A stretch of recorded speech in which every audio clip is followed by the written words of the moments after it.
La diversification est une question centrale en matière de conseil patrimonial. Il s'agit de répartir son épargne dans différents domaines, ce qu'on appelle les classes d'actifs, en tenant compte de critères personnels.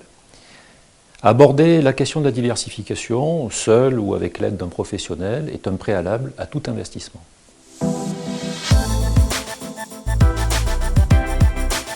Alors, quelles sont les différentes classes d'actifs? Il y a tout d'abord le cash, les liquidités, à savoir les sommes dont on dispose sur son compte courant, par exemple.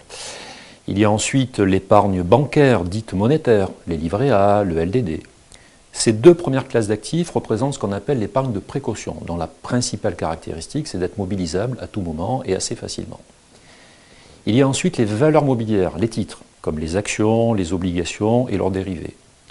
Et enfin, les actifs physiques, avec essentiellement l'immobilier, d'habitation, résidentiel, locatif, qui peut être détenu en direct ou par le biais d'une société civile, une SCI ou une SCPI. Il y a également le foncier, et puis plus marginalement les œuvres d'art ou les objets de collection.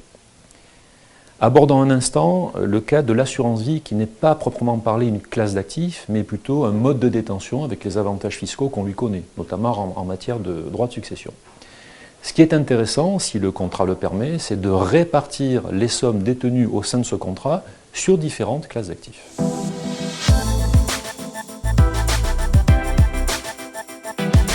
Alors comment choisir une ou plusieurs classes d'actifs? En réalité, il faut tenir compte de différents paramètres. Tout d'abord, les objectifs.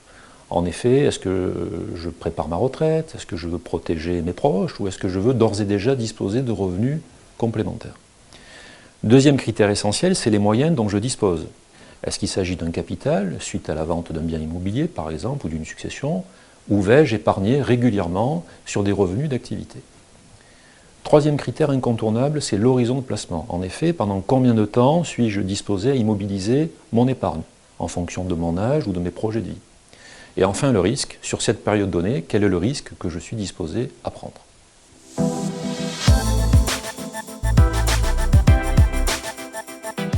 Faire un bilan patrimonial avant toute décision d'investissement, avec l'aide d'un professionnel, est sans doute une sage décision.